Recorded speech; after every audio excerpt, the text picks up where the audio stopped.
ਪੰਜਾਬ ਦੇ ਵਿੱਚ ਉਦਯੋਗਾਂ ਨੂੰ ਲੈ ਕੇ ਆਉਣ ਦੇ ਲਈ ਪੰਜਾਬ ਸਰਕਾਰ ਦੀਆਂ ਪੁਰਜ਼ੋਰ ਕੋਸ਼ਿਸ਼ਾਂ ਜਾਰੀ ਨੇ। ਸੀਐਮ ਭਗਵੰਤ ਮਾਨ 2 ਦਿਨਾਂ ਇਨਵੈਸਟਰ ਸਮਿਟ ਵਿਖੇ ਬੰਗਲੌਰ ਪਹੁੰਚੇ ਨੇ, ਜਿੱਥੇ ਉਹ ਉਦਯੋਗਪਤੀਆਂ ਦੇ ਨਾਲ ਮੁਲਾਕਾਤ ਕਰ ਰਹੇ ਨੇ। ਸੀਐਮ ਭਗਵੰਤ ਮਾਨ ਨੇ ਕਿਹਾ ਹੈ ਕਿ ਪਿਛਲੀਆਂ ਸਰਕਾਰਾਂ ਬਿਜ਼ਨਸਮੈਨ ਅਤੇ ਉਦਯੋਗਪਤੀਆਂ ਤੋਂ ਹਿੱਸੇ ਮੰਗਦੀਆਂ ਸੀ, ਪਰ ਸਾਡੀ ਸਰਕਾਰ ਕੋਈ ਹਿੱਸਾ ਨਹੀਂ ਮੰਗਦੀ ਹੈ। ਪੰਜਾਬ ਦੇ ਵਿੱਚ ਰੋਡ ਕਨੈਕਟੀਵਿਟੀ ਅਤੇ ਹਵਾਈ ਕਨੈਕਟੀਵਿਟੀ ਵੀ ਪੁਰਜ਼ੋਰ ਕੰਮ ਕਰ ਰਹੀ ਹੈ ਤੇ ਪਹਿਲਾਂ ਨਾਲੋਂ ਕਿਤੇ ਜ਼ਿਆਦਾ ਵਧੀਆ ਹੈ ਤੇ ਪੰਜਾਬ ਦੇ ਵਿੱਚ ਉਦਯੋਗਪਤੀਆਂ ਨੂੰ ਸੁਖਾਵਾਂ ਮਾਹੌਲ ਮਿਲੇਗਾ ਤੇ ਅਸੀਂ ਸਾਰਿਆਂ ਦਾ ਵੈਲਕਮ ਕਰਦੇ ਹਾਂ। ਬਹੁਤ ਸਾਰੇ ਉਦਯੋਗਪਤੀ ਅਤੇ ਬਿਜ਼ਨਸਮੈਨ ਪੰਜਾਬ ਦੇ ਵਿੱਚ ਇਨਵੈਸਟ ਕਰ ਚੁੱਕੇ ਨੇ ਤੇ ਕਰ ਰਹੇ ਨੇ। ਇਸ ਮੌਕੇ ਉਹਨਾਂ ਦੇ ਨਾਲ ਪੰਜਾਬ कैबिनेट मंत्री संजीव अरोड़ा भी मौजूद रहे। पिछले साल भी हमने इन्वेस्ट पंजाब के लिए हमने पूरे देश में जाकर बड़े बड़े जो बिजनेस टाइकून्स हैं, जो इंडस्ट्रियलिस्ट हैं, मोस्टली पंजाब बेस्ड ही हैं। या तो पंजाब से उनका कोई ना कोई नाता रहा है, जब पंजाब में फैक्ट्री है, जब पंजाब से शिफ्ट कर गए थे, तो सबको हम यहाँ पे 1 by 1 मिल रहे हैं। हमारे मंत्री साहब संजीव अरोड़ा जी हमारे इंडस्ट्री और पावर मिनिस्टर हैं, तो उनको पंजाब में आके इन्वेस्ट करने के लिए प्रेरित कर रहे हैं, क्योंकि पंजाब में टैलेंट की कोई कमी नहीं है, स्किल हमारे पास है। और ऑलरेडी हमारे पास पिछले जो हमने पिछले साल किया था, उसमें से Tata steel second biggest after Jamshedpur, वो 90% उसका काम हो गया। वो 2-4 महीने में वो ऑपरेशनल हो जाएगा। और हमारे पास सनातन टेक्सटाइल आ रहा है, हमारे पास ऑलरेडी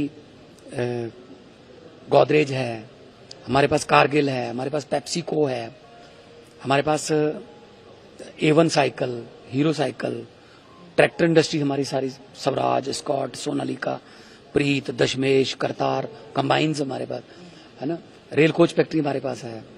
तो टैलेंट की कोई कमी नहीं। अभी हमारे पास IIT रोपड़ है, GNE है, Guru Nanak Dev engineer college Ludhiana, pack है, पंजाब इंजीनियर कॉलेज जो चंडीगढ़ में है।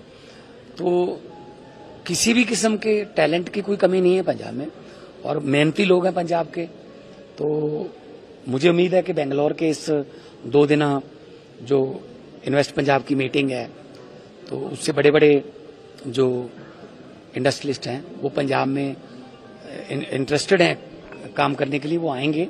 अभी HAL से हमारी मीटिंग खत्म, इंटेल से हमारी मीटिंग हुई है, और स्टील कंपनियां हैं, जिंदल में ऑलरेडी हमारे पास है, बाकी देश की स्टील कंपनियां भी इंटरेस्टेड हैं। IT जो है, मोहाली जो IT सिटी बन रहा है, बहुत बड़ा बन रहा है मोहाली, क्योंकि इंटरनेशनल एयरपोर्ट है। एयरपोर्ट से 5-6-7 मिनट की दूरी पे वो IT सिटी है पूरा। तो IT सेक्टर में बहुत इंटरेस्ट दिखाया जा रहा है, क्योंकि मंडी गोविंदगढ़ एशिया की सबसे बड़ी स्टील की मंडी, तो स्टील इंडस्ट्री जो है वो भी इंटरेस्ट पंजाब में दिखा रही है। ऑलरेडी हमारे पास ट्रैक्टर और कंबाइंस और ऑटो जो हैं वो हमारे पास ही हैं, ऑलरेडी हमारे पास है, हमारी लेगेसी है वो। तो हमारे फ्लिपकार्ट हमारा पंजाबी बंदा है, और जोमेटो वाला हमारा पंजाबी बंदा है। तो पंजाबी जो है वो न्यू इन्वेंशंस के लिए जाने जाते हैं। और सर, लेकिन सर कहा जा रहा है कि पंजाब में जो इन्वेस्टमेंट होनी चाहिए थी, वो जिस लेवल की एक्सपेक्टेशन थी, वो उससे पहले देखो, उससे पहले माइग्रेंट हो रहे हैं वहाँ के इन्वेस्टर्स जो है बाहर जाके, उससे पहले जो सरकारें थी, IT सेक्टर ढूंढ रहे हैं। क्यों सर? इससे पहले जो सरकारें थी वो पंजाब की बदकिस्मती कह लो कि वो मतलब उनसे हिस्सा मांगते थे, उनसे प्रॉफिट में हिस्सा कितना दोगे, वो अपने बारे में सोचते थे, पंजाब के बारे में या पंजाबियों के बारे में नहीं सोचते थे।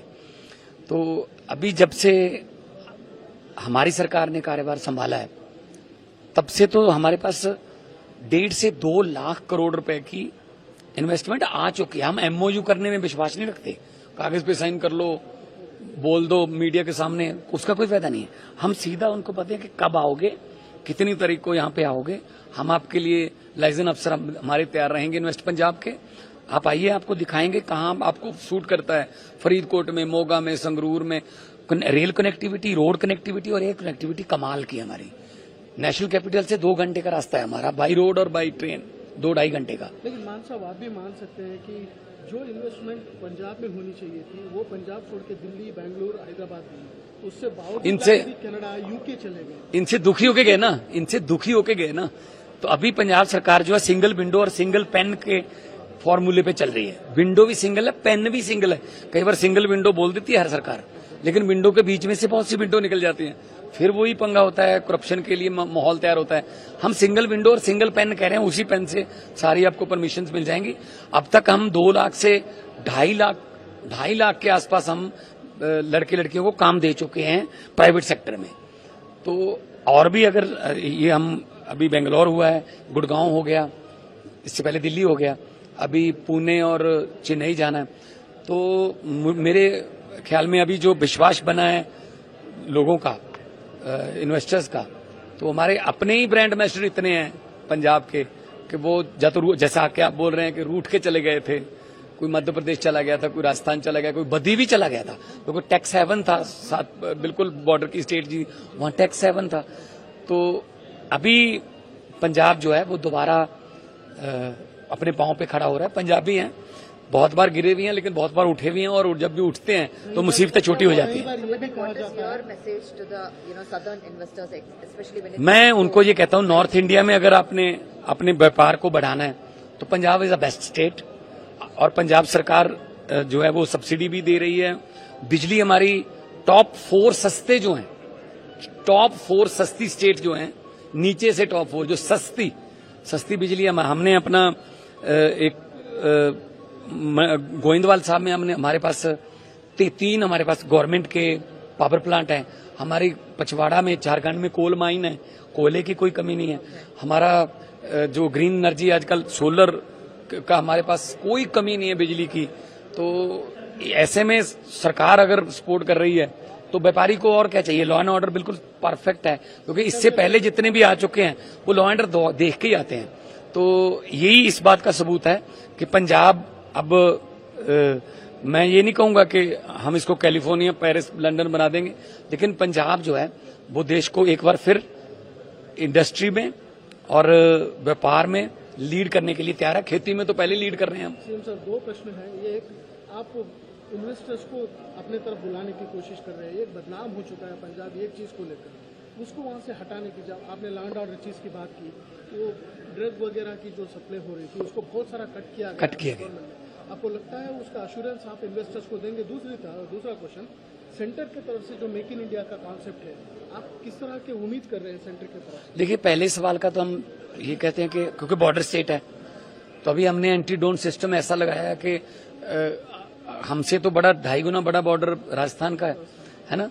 हमारा 540 किलोमीटर है, उनका 1200-1300 किलोमीटर है।